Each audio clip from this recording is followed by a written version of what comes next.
Didik TV KPM. Apa khabar semua? Masih lagi di slot Sukses SPM 2022 bersama Cikgu Farid dan kawan-kawan Google Meet saya dari SMK Air Keruh Melaka. Baiklah Cikgu Farid, untuk segmen seterusnya, apakah fokus kita dalam topik nutrisi dalam tumbuhan, Cikgu? Okey, untuk segmen seterusnya ini kita akan fokus pada contoh-contoh soalan struktur yang boleh ditanya dalam bab 3, nutrisi dalam tumbuhan. Okey, baiklah. Okey, boleh saya mulakan, Chris? Boleh, Cikgu. Silakan. Okey. Jadi kita akan lihat contoh-contoh yang sempat saya berikan untuk Okey. panduan murid-murid yang menonton Didik TV ini. Okey. Jadi yang pertama, kita lihat contoh pertama. Raja di bawah menunjukkan sejenis pokok orkid yang ditanam dalam sabut kelapa menggunakan pecahan batu bata dan arang. Okey, Chris. Kat rumah Okey. ada tanam pokok orkid? Tak ada. Oh, tak ada. Tak pernah.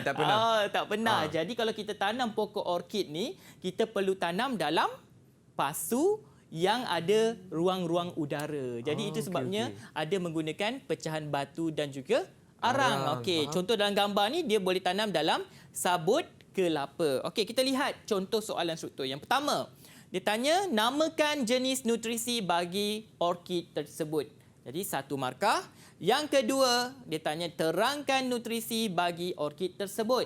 Maknanya dah tanya jenis nutrisi, perlu bagi penerangan. Okey, yang ketiga, tanya mengapakah sabut kelapa digunakan dalam penanaman orkid, dan markah diberi adalah sebanyak 2 markah. Jadi murid-murid, ini adalah contoh soalan struktur yang boleh ditanya dalam peperiksaan. Kalau kamu buat latihan pun, ini antara contoh yang boleh kamu buat latihan. Okey, yang pertama, namakan jenis nutrisi. Okey, soalan pertama, siapa yang boleh bantu saya? Saya cikgu. Okey, Aini, silakan Aini. Okey, untuk soalan ni kita kena namakan je. Jadi jawapan ni kita boleh tulis tumbuhan epifit. Okey, tumbuhan epifit. Jadi kalau namakan, jawapan tu mesti tepat, ringkas dan padat.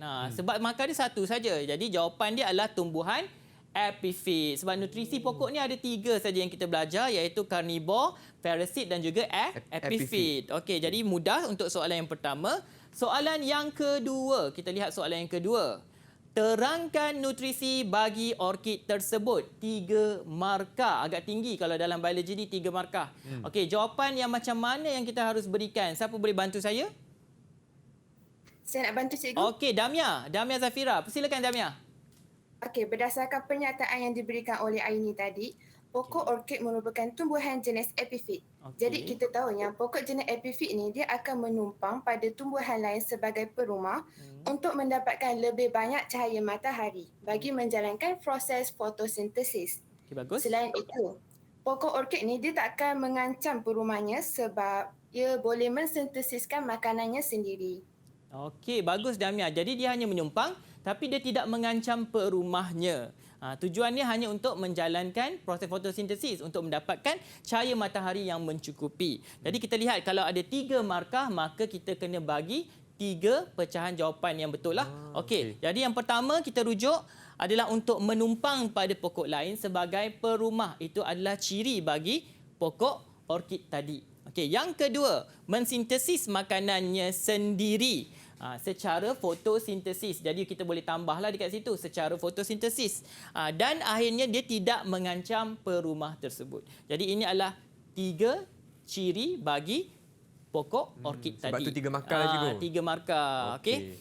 Kalau dalam soalan tu dia suruh bagi 3 ciri, contohlah.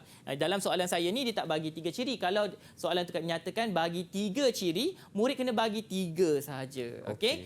Yang ini dia terangkan nutrisi saja. Jadi hanya bagi penerangan secara umum untuk nutrisi tersebut. Okey, bagus. Kita pergi pada soalan yang seterusnya. Okey, soalan seterusnya menghendaki pelajar ditanya mengapakah sabut kelapa digunakan dalam penanaman orkid. Kenapa tak tanam terus dalam tanah? Keperlukan sabut kelapa, pecahan batu bata, arang dan sebagainya. Okey, untuk soalan ini siapa yang boleh bantu saya kali ini? Saya cikgu. Okey, Iman. Silakan Iman Izzati. Okey, untuk pengetahuan semua, di Malaysia kita akan tanam pokok orkid ni di dalam pasu yang berongga yang mengandungi pecahan batu bata ataupun arang. Okey. Jadi, dalam soalan ni, dia gunakan sabut kelapa dalam penanaman orkid. Okey, bagus. Jadi tak lain dan tak bukan, fungsinya adalah untuk memberikan ruang udara kepada akar untuk bernafas. Okey, bagus Iman. Jadi lebih kepada apa? Ruang udara untuk akar itu menjalankan proses respirasi. Jadi dalam kes ni yang pertama, jawapan yang dipilih adalah sabut kelapa dapat menyimpan air. Selain daripada berespirasi, sabut itu akan menyerap air untuk pertumbuhan orkid tersebut. Okey, itu yang pertama. Yang kedua, akar dapat mencengkam sabut. Jadi bila dia cengkam, dia dapat memberikan sokongan kepada pokok orkid tersebut untuk tumbuh. Okey, yang ketiga, menyediakan ruang pengudaraan yang membolehkan akar bernafas ataupun akar berrespirasi. Okey, senang kan Chris? Senang, Sebab benda cikgu. ni dekat saja dengan kehidupan kita. Pokok orkid, Betul. cuma bunga Rafflesia ni mungkin kita jarang jumpalah Betul, sebab betul. dia berkembang pun dalam tempoh yang singkat. Nak berkembang lama tapi 7 hari saja dia berkembang Cikgu, saya ada satu soalan cikgu. Yang ya. soalan ni kita ada 2 markah. Tapi jawapan dia ada 3 poin. Okey ke cikgu? Macam tu? Okey, tak jadi masalah. Kalau ada 2 markah, as long as dia tak bagi, mengapakah sabut kelapa digunakan dalam penanaman orkid? Kalau dia tak kata 2 sebab, faham. kita boleh bagi jawapan Okey. yang relevan lah. Jadi Baiklah. tak ada masalah untuk murid-murid untuk bagi lebih satu dan sebagainya. Okey? Okey. Tengok kepada kesesuaian markah yang diberi. Okey, kita tengok soalan yang seterusnya. Raja di bawah menunjukkan struktur di dalam akar bagi satu jenis tumbuhan. Okey, kita ada gambar. Gambar ni ada dalam buku teks. Okey, iaitu yang pertama kita ada gambar yang telah dilabel. Jadi dekat sini ada 2 yang tidak dilabel, iaitu X dan Y. Okey, kita rujuk soalan yang pertama. Namakan struktur X dan Y. Biasa kalau ada gambar, dia akan tanya label lah. Okey. Chris, senang kan? Okey. Yang kedua, dia akan tanya apa? Terangkan adaptasi ataupun penyesuaian untuk menjalankan fungsinya dalam penyerapan air dan garam, mineral dan markah yang diberi adalah sebanyak 3 markah. Okey, untuk soalan yang pertama, murid mana yang boleh bantu saya? Silakan. Saya nak cuba cikgu. Okey, Hakim. Okey, Hakim, silakan bantu. Okey, untuk soalan ini kita perlu mengenal pasti struktur dan fungsi akar terlebih dahulu. Okey. Seperti yang kita tahu, X merupakan lapisan yang paling keluar. Jadi S adalah lapisan epidermis. Okey. Manakala Y merupakan lapisan yang kedua. Jadi Y adalah lapisan cortex. Okey, kita ada lapisan epidermis ya Hakim, dan kita ada lapisan korteks. Jadi dekat sini murid-murid penting untuk kuasai gambar raja dalam biologi. Okey, jadi kita lihat jawapan Hakim tadi. Yang pertama, X merujuk kepada epidermis, 1 markah, dan Y merujuk kepada korteks, 1 lagi markah. Jadi Hakim telah melabel dengan baik. Okey, jawapan tepat, ringkas dan padat. Okey, kita teruskan dengan soalan yang kedua.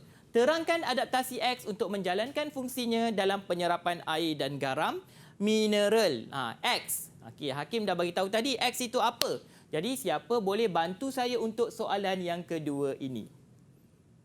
Saya suka rela nak jawab, cikgu. Okey, sukarela. Damia, silakan Damia. Baik. Untuk pengetahuan semua, kita perlu bulatkan kata kunci di sini, iaitu terangkan. Maknanya kita perlu bagi fakta dan juga huraian. Okey, Yang bagus. kedua, adaptasi X. Soalan ni ingin kita menyatakan tentang ciri-ciri epidermis. Sebagai contoh, epidermis ni dia mempunyai dinding sel yang nipis untuk memudahkan pergerakan air dan juga garam mineral dari tanah ke dalam akar. Okey. Selain itu, Okey. sel-sel rambut akar ni dia tak ada kutikel tau. Kutikel tu merupakan satu lapisan yang kalis air. Jadi bila sel-sel rambut akar tiada kutikel, maknanya penyerapan air boleh berlaku. Okey, bagus Damia. Maknanya kalau soalan berbentuk penerangan, Chris, kena ada fakta dan juga kena ada penerangan yang sesuai dengan fakta yang diberi. Dan markah yang diberi agak tinggi, iaitu 4 markah. Jadi kita kena bagi sekurang-kurangnya 2 adaptasi lah. Okey, dalam jawapan ini saya beri contoh bagi jawapan-jawapan yang sesuai. Okey, kita lihat yang pertama, dinding sel yang nipis dan membran sel yang telap terhadap air. So yang untuk tu saya merahkan. Jadi untuk tu untuk penerangan kepada nipis tadi. Okey, jadi kita ada untuk memudahkan pergerakan air di dalam akar. Okey, dekat sini 1 markah diberi untuk fakta Adaptasi. dan satu lagi untuk penerangan dia. Faham. Okey, yang kedua, sel-sel rambut akan tidak dilapisi oleh kutikel seperti yang Damia sebut tadi. Jadi tujuan dia untuk membenarkan penyerapan air. Okey. Dan yang ketiga, mempunyai vakul yang besar sebab dia sel tumbuhan kan. So bila vakul dia besar, dia akan dapat menyimpan air dan garam mineral untuk simpanan tumbuh-tumbuhan tadi. Okey, so kita ada 3 adaptasi. Markah yang dia beri adalah 4. Jadi murid kalau ikut kat sini dah dapat 6 markah. Jadi dia dah dapat markah maksimum. Baiklah. Jadi murid tu pandailah menguasai bab tumbuhan dengan baik. Okey, itu dia Okey. perkongsian Cikgu Farid untuk soalan contoh Soalan struktur. Yes, betul. untuk topik nutrisi dalam tumbuhan. Tapi cikgu, kita berehat sebentar boleh tak cikgu? Okey, boleh. Boleh cikgu? Okey, kepada rakan-rakan di rumah, jangan ke mana-mana. Kita kembali lagi hanya di slot Sukses SPM 2022 DITV KPM. Didik TV KPM